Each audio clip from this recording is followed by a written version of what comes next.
11 जुलाई से पवित्र सावन माह की शुरुआत हो रही है, जहां इसको लेकर देश भर के शिवालयों में तैयारियों को पूरा किया जा रहा है। वहीं उत्तर प्रदेश सरकार के एक शासन की चर्चा पूरे प्रदेश में है। दरअसल रास्ते के जो भी दुकान हैं उनको अपनी पहचान बतानी होगी, शुद्धता का ध्यान में रखते हुए। हमारे साथ बातचीत के लिए ज्योतिषपीठ के शंकराचार्य स्वामी अभिमुक्तेश्वरानंद जी हैं, उनसे बात करेंगे। महाराज जी, पवित्र सावन माह की शुरुआत हो रही है, इससे पहले उत्तर प्रदेश सरकार ने तय किया है कि मार्ग में जो भी दुकानदार हैं उन्हें अपनी पहचान बतानी होगी, नेम प्लेट लगाना होगा। आप इस आदेश को कैसे देखते हैं? इसमें पिछले वर्ष पर्याप्त चर्चा हो चुकी है। हमारा समस्त सनातन धर्म और जो कांवर लेकर के भगवान के अभिषेक के लिए जा रहे हैं श्रद्धालु कांवरिया, उनसे ये कहना है कि आपका जो धर्मशास्त्र है उस धर्मशास्त्र में शुद्धता के साथ साथ पवित्रता का भी विधान, पवित्र होकर केवल शुद्धता नहीं, पवित्रता के साथ आपको ये जलाभिषेक करना है। तो पवित्रता जो है वो बना हुआ भोजन जब हम खरीद के खाते हैं तब नहीं होता। हमारे यहाँ नियम है कि पकाया हुआ भोजन खरीद करके नहीं खाया जाता है। कच्चा अनाज का खरीदा जा सकता है, कच्ची सब्जी खरीदी जा सकती है। एक बार वो पका दी गई, भोजन के योग्य बना दी गई, उसके बाद उसको खरीद करके ना तो कोई बना हुआ भोजन सनातन धर्म वाला धार्मिक दृष्टि से बेचता है और ना तो खरीदा जा सकता है। खरीद करके मत खाइए। आप ऐसी व्यवस्था करिए कि जितनी देर तक नियम में है उतनी देर के लिए या तो पहले से कुछ सूखा ऐसा बनवा लीजिए तो अपने साथ रखिए और उसी को खा करके आप ये चक्कर पूरा कर लीजिए। अथवा कच्चा अनाज जहाँ पे रुके वहाँ पे खरीद करके दाल बाटी, बाटी, ये सब ऐसा है कि बिना बर्तन के भी बन जाता है। इसीलिए ये सब खोज की गई हमारे गाँव पर, क्या हम अपनी पवित्रता की रक्षा कर सकते हैं। सत्तू बना करके रख लिया जाता है, पूरा पोषण देता है शरीर, कभी कमजोरी नहीं आने देता है और पवित्र भी होता है। और इसी तरह से दूसरी बहुत सारी चीज़ें, फल आदि का व्यवहार किया जा सकता है। सब्जियों को बहुत सारी ऐसी सब्जियाँ हैं जिसको चैनल खाया जा सकता है, लेकिन का ध्यान रखना। आप अपनी पवित्रता को बचा करके जलाभिषेक करिए, तब आपको धार्मिक फल मिलेगा। और अन्यथा व्यवहारिक फल मिलेगा कि आपकी बहुत बड़े लोगों की एक यूनिट बन गई, आपका एक दल बन गया, सब लड़के एक साथ जयकारा लगा रहे हैं, साथ तो केवल व्यवहारिक लाभ होगा। धार्मिक लाभ तो तभी होगा जब नियमों का पालन करते हुए पूरी पवित्रता से आप जलाभिषेक करें। महाराज जी, आप ये कह रहे हैं कि जो भी लोग कांवड़ यात्रा में जा रहे हैं वो संयमित दिनचर्या के साथ जाए, लेकिन एक तरफ इस आदेश को लेकर जो धर्म है या पहले कुछ दल है वो भी आपत्ति जता रहे हैं कि नाम पर अगर आप नेम प्लेट लगाने का विषय करना है, क्या संवैधानिक व्यवस्था को सीधे तौर पर चुनौती देना? नाम छुपाने की क्या जरूरत है? अगर नाम पूछने की जरूरत नहीं है तो नाम छुपाने की क्या जरूरत है? क्यों छुपाना चाहते हैं? इसका मतलब है कि तुम्हारे मन में कोई पाप अगर कह भी दिया सरकार ने कि दिखा दो तो आप दिखा दीजिए, ठीक है, हमारा ये नाम है, हमारा ये जाति है, हमारा ये देश है, हम इस देश के नागरिक हैं। हम जो भी पूछे आपके बारे में तो ऐसी कोई चीज़ तो पूछ नहीं रहा है कि आपकी कोई वो जानकारी तो पूछ नहीं रहा है। ये तो सार्वजनिक जानकारी है, आपकी पहचान से जुड़ी जानकारी है। अगर सरकार ये कहती है कि इसको पब्लिक कर दो तो इसमें दिक्कत क्या है? इसलिए इस पर प्रश्न नहीं उठाना चाहिए। कथावाचकों को लेकर इससे विषय रहा चर्चा बहुत ज्यादा एक पैसा लेते हैं, सीधे मर्यादाओं का उल्लंघन है। देखिए, बात यह है कि रकम का मतलब है अपने जाने का किराया, एक तरह से फीस जिसको कहते हैं। तो ये जो फीस है ना, ये किस आधार पर तय होता है? इसका कोई निर्धारक, कोई रेगुलेटरी बोर्ड नहीं है कि वो निर्धारित कर दे कि इतनी ही फीस है। ये दाता और जिसको लेना है उन दोनों के बीच की चीज। अगर कोई दे रहा है और कोई ले रहा है, एक बार। दूसरे, किसी की फीस किस आधार पर निश्चित होती है? उसकी मांग कितनी है। ज़्यादा मांग होगी तो ज़्यादा महंगा हो जाएगा, कम मांग होगी तो कम महंगा हो जाएगा। तो जिसकी जनता में ज़्यादा मांग होती है उसको पैसा मिलता है। अभी हमने जब ये बात आई तो हमको कल शाम को एक व्यक्ति आए तो उन्होंने बताया कि अक्षय कुमार नाम के एक अभिनेता है, 4 दिन उन्होंने किसी फिल्म शूटिंग की, उसका 6 करोड़ लिया। तो 4 दिन की शूटिंग के लिए अगर एक व्यक्ति 6 करोड़ ले रहा है तो उसमें आपको कोई आपत्ति नहीं। और एक व्यक्ति अगर एक कथा के लिए जो लगभग 7 दिन की तो कम से कम होती ही, उसके लिए अगर कुछ लाख रुपए ले रहा है आपको दिक्कत है, ये कोई प्रश्न ही नहीं है कौन कितना ले रहा है। अच्छा, जो लोग ये प्रश्न उठा रहे हैं उनकी कौन सी कमाई है, इसके आधार पर वो बहुत बड़ा साम्राज्य स्थापित करके बैठे। उनको भी तो कोई दे रहा है और वो ले रहे हैं। राजनीतिक पार्टियों को जो चंदा आता है उसके बारे में क्यों बात नहीं करते? वो क्या अंडर टेबल नहीं होता है? क्यों उसका ऑडिट करने के लिए मना कर दिया गया? इस पर सब पार्टियां एक राय कि जो चंदा आएगा राजनीतिक पार्टियों का, उस राजनीतिक चंदे का ऑडिट नहीं होगा, उसको कोई पूछ नहीं सकता, वो आरटीआई के दायरे से बाहर।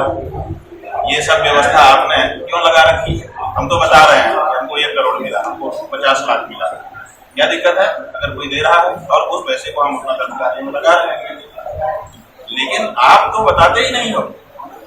पीएम केयर फंड में लोगों ने दिया कि आप इस पे लोग कल्याण करिए, वो बताना ही नहीं चाहते हैं कि किसने दिया, क्यों नहीं बताना चाहते हो? छुपा कौन रहा है? किसी भी धार्मिक व्यक्ति ने अपनी संपत्ति नहीं छुपाई, सब डिस्क्लोज करते हैं। ऑडिट होता है हमारे हर मठ का और सरकार में हम उसको सार्वजनिक करते हैं। कोई भी ऐसा मठ नहीं जो ये करता है, लेकिन राजनीतिक दल छुपाते हैं। और जो स्वयं अपनी आमदनी को छुपा रहा है वो दूसरों पे सवाल उठा रहा है। अरे सूबा बोले तो बोले, चलनियों बोले, इसमें बात दर्ज है, ये क्या है? सवाल महाराज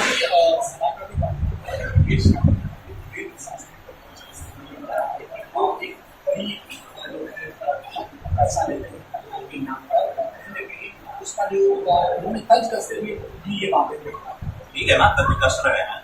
हमारा यही कहना है कि अगर वो ऐसा कोई कार्य कर रहे हैं जिससे गलत पैसा उनके पास आ रहा है, तो आप उसकी जांच कराने के लिए आपके पास एजेंसियां हैं, आप जांच की मांग करें, जांच हो जाएगी। लेकिन उनको अगर कोई ज्यादा दे रहा है, कोई कम दे रहा है, कम ज्यादा क्या होता है? देखिए, अगर हम अकेले जा रहे हैं तो हमारा 1 का टिकट लगेगा। अगर हम 10 लोग पार्टी में जा रहे हैं तो 10 लोगों का टिकट लगेगा। वहां जाके रुकेंगे तो 10 लोगों का खर्चा लगेगा। तो ऐसी परिस्थिति में अगर बहुत बड़ा मंच बनाएंगे तो बहुत बड़ा पैसा लगेगा, बहुत बड़ा साउंड मंगवाएंगे तो बहुत ज्यादा होर्डिंग शहर में लगा देंगे तो बहुत ज्यादा पैसा लगेगा। ये कार्यक्रम को जितना बड़ा बनाया जाता है उसी अनुसार खर्चे बढ़ जाते हैं। इसमें अगर आप कमरे में बैठ करके एक सीधी लकड़ी की चौकी लगा के बैठ जाइए, कोई खर्चा नहीं लगेगा। महाराज जी, बिहार चुनाव में जो ऐलान किया है वो वहाँ पर देखने को मिलेगा क्या? बिहार चुनाव में करने की तैयारी?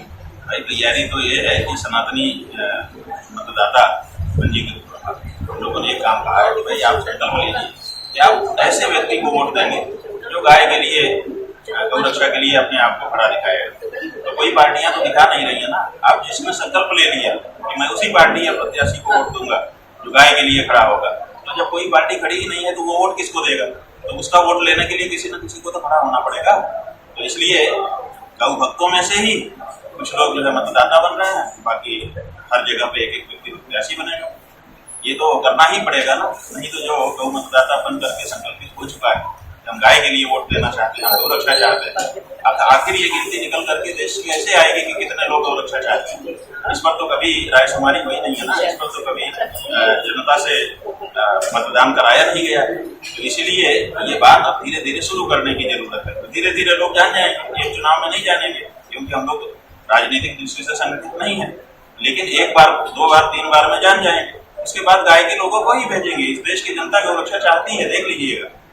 3 चुनाव होने दीजिए, 3 चुनाव के बाद एक तरफा वोट गाय के लिए देश में गिरने लग जाएगा और फिर गाय को मानने वाली पार्टी ही संसद या विधानसभाओं में रहेगी। गाय को काटने वाली और उसको पोटी पोटी करके बेचने वाली पार्टियां, उससे डॉलर पैसा कमाने वाली पार्टियां एलिमिनेट हो जाएंगी। तो बिहार से हम इसकी शुरुआत करना चाहते हैं। एक अंतिम सवाल महाराज जी, जाति विशेष को लेकर एक दूसरे पर आरोप प्रत्यारोप है, वो हमले का नाम नहीं ले रहा है, खासतौर पर जो का विषय कर रहा है। अब क्या कहेंगे, क्या संदेश देना चाहिए समाज को? भाई थमेगा तब जब कोई ब्रेक लगाए। यहाँ तो एक्सेलरेटर दबाए जा रहे हैं लोग, क्योंकि जाति में बांट करके उनको अपना ध्रुवीकरण सुनिश्चित करना है, वोट पक्के करने हैं। तो जब कोई आएगा ऐसा जो चाहेगा कि ये थमे, हिंदू समाज विभाजित ना हो, तब ना ये रुकेगा। अभी तक कोई राजनीतिक दल ऐसा सामने आया नहीं है जो कहे कि हर हिंदू एक है। तो ये तो सनातनी राजनीति, इसीलिए हम चाहते हैं कि सनातनी राजनीति को अब इस देश में इंट्रोड्यूस करने की आवश्यकता है, ताकि वो कह सके कि ब्राह्मण, क्षत्रिय, वैश्य, शूद्र हम चारों एक। अभी ऐसा कहने वाली कोई पार्टी नहीं। वर्तमान सरकार कहती है कि सबसे सनातन धर्म को सबसे बड़ा दल है, प्रमुख विषय को उठाया, सभी जातों को एक लेकर चलते। बात यह है कि आपने क्या उठाया? आपने कहा कि हत्या बंद कर दी, 11 साल की राज। उसके पहले 5 साल अटल बिहारी भी आपके राज कर चुके, 16 साल हो गया आपको। 16 साल में आप गाय की हत्या नहीं रोक पाए। आप अपने आप को सनातनी कहते हो? तू है ऐसे सनातनी जो गौ हत्या 16 साल तक राज कर हाथ में रहने पर भी न रोक सके। आपने मंदिर तोड़ दिए, तो सनातनी मंदिर तोड़ता है? जिन लोगों ने मंदिर तोड़े थे उनको आज तक हम लोग गाली देते हैं, और आप हमारे ही नाम पर आए सत्ता में और आपने मंदिर तोड़ना शुरू कर दिए। जहां देखो वही मंदिर तोड़ना है, जहां देखो वही मंदिर तोड़ना है। आपने हमारे मंदिरों को व्यावसायिक स्थान बना दिया, कॉरिडोर बना दिए। हमारे मंदिर धर्म स्थान थे, आपने वहां पर VIP दर्शन और सुगम दर्शन के नाम पर पर्ची कटवाना शुरू कर दिया। आपने हिंदुओं में भेदभाव कर दिया कि ये सुगम दर्शन वाले VIP हिंदू हैं, ये आम हिंदू हैं। आपने समलैंगिकता को बढ़ावा दे दिया। आपने व्यभिचार वाले कानून का समर्थन कर दिया कि बालिग होने पर स्त्री जो है पत्नी है, तब भी किसी के भी साथ जाए उसका कोई पति विरोध नहीं कर सकता, या पत्नी विरोध नहीं कर सकती अपने पति का अगर वो गलत कर रहा है। इसी तरह से जाने कितने ऐसे मुद्दे हैं जो हमारे धर्म को खंडित करते हैं, और आपने उनका समर्थन किया। तो हम कैसे मान लें? आप गंगा को बांध रहे हो। आपने कहा था कि हम गंगा ने हमको बुलाया।